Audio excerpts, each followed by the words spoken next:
더 메시지 시즌 2에 오신 여러분들을 환영합니다. 저는 소울리치 교회를 섬기고 있는 반승환 목사입니다. 오늘 우리가 함께 말씀을 나눌 텐데요. 먼저 함께 베드로전서 2장 9절의 말씀을 읽고 말씀을 나누도록 하겠습니다. 한번 다 같이 읽을까요?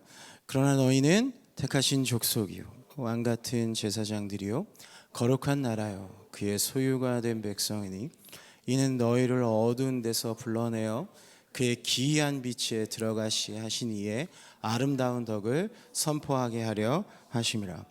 오늘 저는 여러분들과 함께 미서치라고 하는 주제로 함께 말씀을 나누려고 합니다.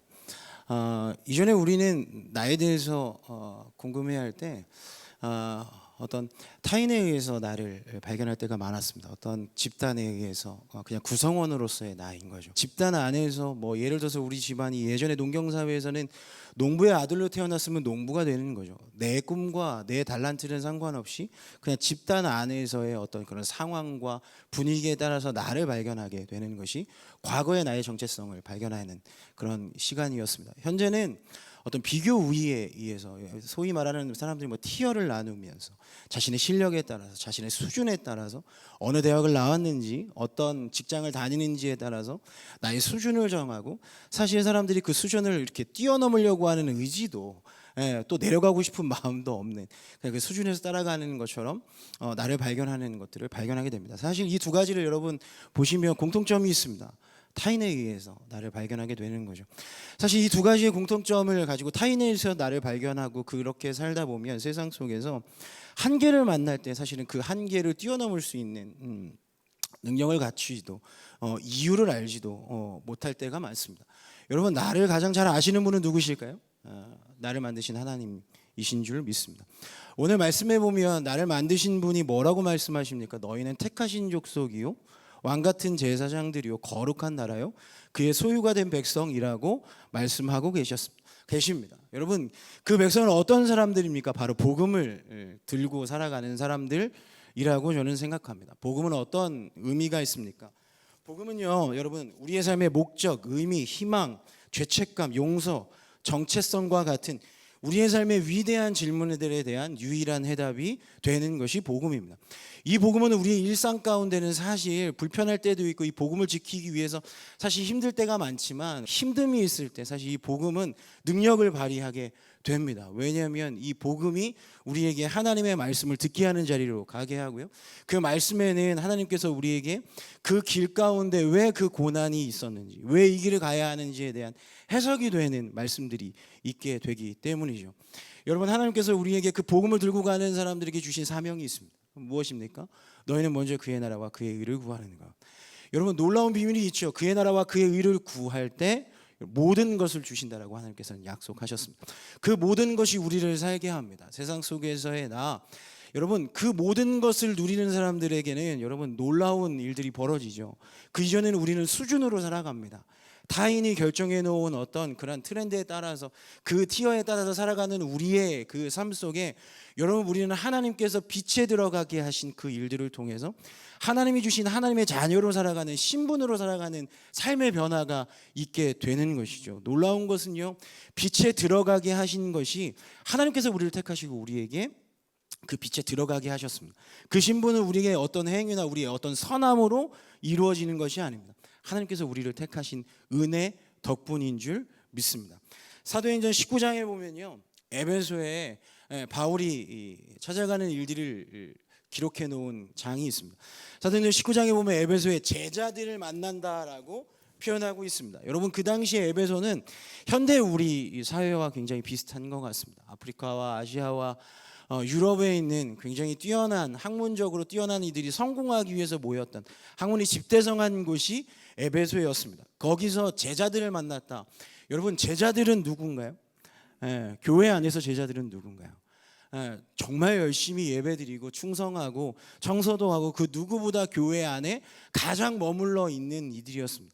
여러분 하나님이 택하신 백성이고 왕같은 제사장이고 어두운 가운데서 부르셔서 빛으로 세상 가운데 살아가는 사람들의 공동체는 어떤 공동체라고 생각하십니까? 기쁨이 있고 행복이 있고 용서가 있고 그죠? 환대가 있는 공동체. 그런데 이 바울이 찾아갔던 에베소 공동체는 제자들을 만났는데 분쟁이 있었고 시기가 있었고 질투가 있었고 문제가 있었습니다. 바울이 왜 하나님을 만난 제자들이 있는 곳에 문제가 있는지 봤더니 사도행전 19장 2절 말씀에 이렇게 나와 있습니다. 이르되 너희가 믿을 때에 성령을 받았느냐? 이르되 아니라 우리는 성령이 계심도 듣지 못하였노라. 제자들이 있는데 그곳에 그들이 성령을 있는지 성령을 받았는지에 대한 고민도 없이 그곳에서 머물러 있었던 것들을 보게 됩니다. 그들은 그저 그곳에서 어떤 학문을 탐구하듯이 예수님을 자신의 인생의 어떤 수준을 넘는, 수준을 더 업그레이드 시키는 하나의 재료로서만 삼고 있었던 것을 보게 되는 거죠. 여러분, 복음은 우리가 단지 구원받기 위한 방법일 뿐만 아니라 우리 신앙의 모든 부분에 지속적으로 영향을 미치는 힘입니다. 제자로서 그들이 그곳에 머물러 있었지만 그들은 성령의 능력을 경험하지도 성령의 은혜를 체험하지도 못했던 사람입니다. 그러니 그들에게 어떠한 일이 있었겠습니까? 그곳에는 용서가 없습니다. 그곳에는 사랑이 없습니다. 그곳에는 이해가 없습니다. 세상 속에서 살아가는 그들에게 덕을 선포하는, 아름다운 덕을 선포하는 그런 복음의 능력이 나타나는 공동체가 되지 않았던 것을 보게 됩니다. 여러분, 아름답다라는 뜻이 어떤 뜻인지 아십니까? 아름이라는 뜻은 나답다라는 것입니다. 여러분, 내가 언제 나답게 될 수 있습니까? 우리는 우리의 행위를 통해서, 우리의 능력을 통해서 온전해질 수 없습니다. 우리가 하나님 앞에 죄 지었을 때 우리는 전적 타락, 하나님 앞에 온전함을 가질 수 없는 죄로 오염된 상황 속에서 살 수밖에 없었죠. 그런데 하나님께서 죄진 우리, 소망 없는 우리, 숨어있는 우리를 부르시고 찾아오셔서 우리에게 예수 그리스도의 십자가의 은혜로 다시금 빛의 자리로 나올 수 있게 우리를 만드셨습니다. 그런데 여러분들은 그 공동체에 어떠한 모습으로 존재하고 계십니까? 사도행전에 나왔던 이 제자들처럼 성령의 계심도, 성령의 능력을 발휘하지도 적용하지도 그냥 세상 속에 흘러가는 대로 그곳에서 살고 있다면 오늘 이 시간 이 말씀을 통해서 다시금 하나님의 제자로서의 삶을 회복하는 여러분들이 되기를 예수님의 이름으로 축원합니다. 여러분, 제자들의 삶은 어떠한 삶입니까? 여러분, 그리스도의 향기가 남는 삶입니다. 우리 하루의 삶은요, 그래서 굉장히 중요합니다. 우리의 일상은 너무나 중요합니다. 여러분의 학교와 직장과 가정에서의 여러분의 하루의 삶을 한번 되돌아보십시오. 우리의 언어, 우리의 태도를 통해서 세상에 있는 사람들이 예수를 발견하게 되는 삶이 되어야 하는 줄로 믿습니다. 우리가 서로 사랑할 때 세상이 주를 발견한다고 얘기하고 있습니다. 그들은 그곳에서 제자라고 교회에 머물러 있었지만 그들은 사랑이 없었습니다. 왜요? 복음은요, 우리에게 우리의 죄인됨을 계속해서 선명하게 드러내게 합니다. 내가 죄인됨을 선명하게 드러낼 때 우리는 어떠한 마음이 자라납니까? 하나님께서 나를 용서하셨구나, 죄인이 나를 용납하셨구나, 그 은혜 안에 우리가 서로 사랑하고 용서할 수 있는 결단도 생길 수 있게 되는 거죠. 그러니 그들의 공동체를 보고 세상 사람들은 세상과 별반 다를 바 없구나, 그들이 우리가 다를 바 없구나라는 생각을 하게 될 수밖에 없죠. 바울은 그들에게 어떠한 솔루션을 줬을까요? 제가 한번 읽어드리죠. 바울이 이르되 요한이 회개의 세례를 베풀며 백성에게 말하되 내 뒤에 오시는 이를 믿으라 하였으니 이는 곧 예수라. 그들에게 예수 그리스도를 소개하고 있습니다. 하나님의 아들 예수 그리스도, 복음의 시작이라. 복음이 우리의 삶에 비추기 시작할 때 여러분, 우리는 새로운 삶이 시작될 줄로 믿습니다. 여러분, 그들에게 이 복음이 전해지고 나서 어떠한 일을 했는가? 여러분, 이 말씀을 보면요, 그들이 두란노 서원에 들어가 하나님의 말씀을 묵상, 강론하는 모습들을 보게 됩니다. 여러분, 우리가 세상 속에 살면서 아름답게 덕을 선포하며 살아가야 되지만 너무 분주하기도 하고 때론 우리의 해결할 수 없는 문제들 때문에 빛을 발휘하지 못하는 삶을 살아갈 때가 있습니다. 여러분, 그때 우리에게 필요한 것이 무엇인 줄 아십니까? 바로 예수 그리스도입니다. 아멘이십니까? 여러분, 그 길을 걸어갈 수 있는 방법을 하나 알려드리죠. 제가 조정민 목사님을 만나 뵙고 이런 청년들이 요즘에 너무나 힘들고 바쁜 현대 생활 가운데 살아가고 있는데 어떻게 하면 하나님의 제자로서의 사명을 감당하고 살아갈 수 있겠습니까? 저에게 한 가지를 얘기하셨습니다. 사복음서를 읽어라. 사복음서를 7번 읽어라. 여러분, 사복음서를 7번을 어떻게 읽는지 아십니까? 요한복음을 읽으십시오. 그리고 요한복음을 다 읽으셨다면 마태복음을 읽으십시오. 마태복음을 다 읽으셨다면 다시 요한복음을 읽으십시오. 요한복음을 읽으시고 그 다음에 마가복음을 읽으십시오. 그리고 또 다시 요한복음으로 돌아가는 겁니다. 누가복음을 읽고 마지막 요한복음을 읽으면 7번의 사복음서를 읽게 됩니다. 여러분, 이 7번의 사복음서를 읽으면 어떤 일들이 일어나는가? 예수 그리스도가 이 땅에 오신 이유, 그것이 나 때문이고 나의 그 죄인됨을 용서하기 위함이고, 그 십자가의 사건이 나의 사건으로 여러분 적용되게 됩니다. 여러분, 그 일들이 일어날 때 다시는 그 힘을 통해서 우리가 세상을 살아갈 수 있는 일들이 벌어지게 되는 거죠. 여러분, 우리가 공동체에서 용서할 수 있는 힘이 생깁니다. 나를 괴롭히는 직장 상사들을 이해할 수 있는 힘이 생기는 거죠. 여러분, 오늘 당장 돌아가서 사복음서를 읽기 시작하십시오. 요한복음을 읽기 시작하세요. 여러분, 하루에 3장이면 됩니다. 모여서 오늘 나눈 말씀의 은혜들을 함께 나누십시오.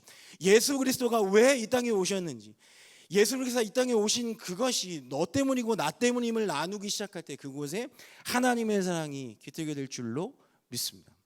그 길 가운데 여러분, 우리 공동체를 통해 세상이 주를 보게 되는 놀라운 역사의 시작이 일어나게 될 줄 믿습니다. 여러분, 그 제자들이 실수하지 말아야 되는 부분들이 있습니다. 오늘 사도행전 19장에 보면, 여러분 11절 말씀에 보면 하나님이 바울의 손으로 놀라운 능력을 행하게 하는 것들을 보게 됩니다. 말씀이 흥왕하니 그곳에 성령의 능력이 나타나기 시작합니다. 세상 속에서 우리가 한계를 마주할 때가 많습니다. 여러분, 제가 얼마 전에 불교 박람회를 코엑스에서 했습니다. 10만 명이 모였습니다. 굉장히 궁금해합니다. 저는 그런 거예요. 도대체 어떻게 10만 명이 모였을까? 가서 봤더니 여러 가지 템플스테이를 홍보하기도 하고 팝업 스토어처럼 정말로 이 사람들의 시선을 끌만한 것들을 다 녹여놨더라고요. 그곳에 유진 스님도 오셔서 막 디제잉을 하고요. 그러면서 마지막에 질문의 밤 같은 것을 했습니다. 한 젊은 스님이 나와서 젊은 다음 세대들이 그에게 불교에 대한 질문을 하는데 이런 질문을 하더군요.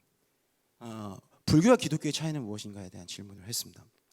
눈이 번쩍 떠졌죠. 도대체 뭐라고 질문하는가? 봤더니 그분이 이렇게 얘기하더라고요. 예수님과 석가모니의 차이가 있다. 석가모니는 단 한 번도 자신을 믿으라고 한 적이 없다. 이게 무슨 말이지? 그러면서 이렇게 외치더군요. 여러분, 나중에 한번 유튜브를 찾아보십시오. 여러분 자신을 믿으십시오. 굉장히 기뻤습니다. 왜냐하면 나를 믿고 살아가는 인생에는 반드시 한계를 만나기 때문입니다.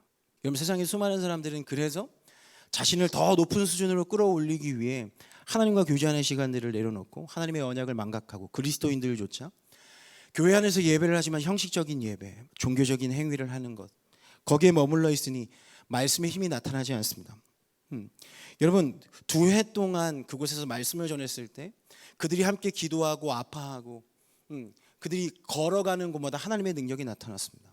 그리스도인이 가는 곳마다 예수 그리스도의 향기가 흘러넘치고, 그리스도인이 가는 곳마다 그들의 아픔과 상처가 회복되고 예수를 만나고 인생이 변화되는 일들이 일어나야 하는데, 교회 안에 있는 우리가 성령의 능력을 경험하지 못하고 말씀을 읽지 못하고 그 말씀의 힘이 우리를 통해서 나타나지 못하니 세상이 우리를 보고 구별됨을 경험하지 못하고 하나님이 살아계심을 경험하지 못하기에, 여러분, 이 시대에 우리 교회가 세상과 분별되지 못하는 일들을 경험하게 되는 거죠.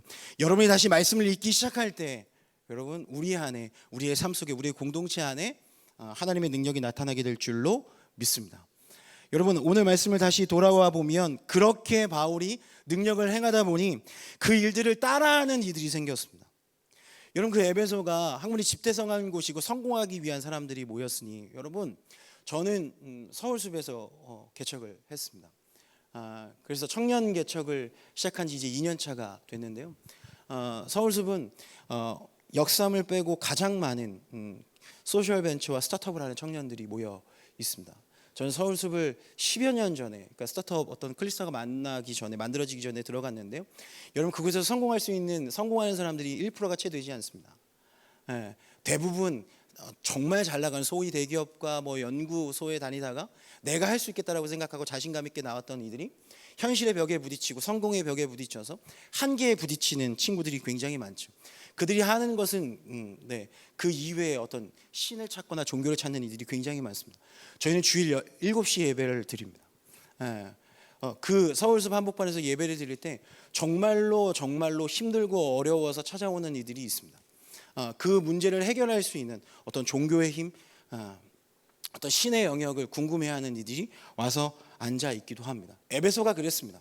자신들의 그 한계를 뛰어넘기 위한, 그래서 그곳은 주술이 흥왕했다라는 이야기들이 있습니다. 그곳에 유대의 한 제사장 스게와의 7 아들도 이 일을 행하더니, 그건 무슨 말이냐 하면 바울이 말씀을 함께 나누고 그곳에서 성령에 임하여서 병자들이 일어나고 고침받고 회복되는 것들을 보니까, 아하, 이것을 통해서 우리가 돈을 벌 수 있겠구나, 이것을 통해서 우리가 세상 사람들에게 인정받을 수 있겠구나. 제사장의 7 아들들이 그 일들을 따라하는 일들까지 생기게 됐던 거죠. 그런데 여러분 보십시오. 15절, 악기가 대답하여 이르되 내가 예수도 알고 바울도 알거니와 너희는 누구냐 하며. 우리가 매주마다 예배를 드립니다. 기도도 하고요, 찬양도 합니다. 우리 교회 공동체는 그렇게 하나님 앞에 영광을 돌린다 예배를 드리고 있습니다. 그런데 그 안에 예수가 없습니다. 그 안에 하나님의 영광이 없습니다. 그 안에 우리의 사명이 사라졌습니다. 땅끝까지 이르러 내 증인이 되라고 하는 그 하나님의 말씀, 우리의 제자로서의 정체성이 사라졌습니다. 그러니 능력이 없습니다. 능력이 없으니 변화가 없습니다. 같은 행위는 하지만 그들이 이렇게 고백하는 거죠. 악기가 대답하여 이르되 내가 예수도 알고 바울도 알거니와 너희는 누구냐 하며. 16절, 심지어 악기 들린 사람이 그들에게 뛰어올라 눌러 이기니 그들이 상하여 벗은 몸으로 그 집에서 도망하는지라. 말씀을 통해 세상에 나가 그들에게 하나님을 전하고 하나님의 능력을 베풀어야 되는 우리가 오히려 그들에게 쫓겨나가고 벗긴 몸으로 도망치는 모습이 보여지게 되는 것입니다. 이것이 어쩌면 현대를 살아가는 우리의 모습이 아닐까라는 생각이 듭니다. 17절, 에베소에 사는 유대인과 헬라인들이 다 이 일을 알고 두려워하며 주 예수의 이름을 높이고 믿은 사람들이 많이 와서 자복하여 행한 일을 알리며 또 마술을 행하던 많은 사람이 그 책을 모아 가지고 와서 모든 사람 앞에서 불사르니 그 책값을 계산한즉 즉 5만이나 되었더라. 그 모습을 보고 수많은 이들이 예수 그리스도를 보게 되었습니다.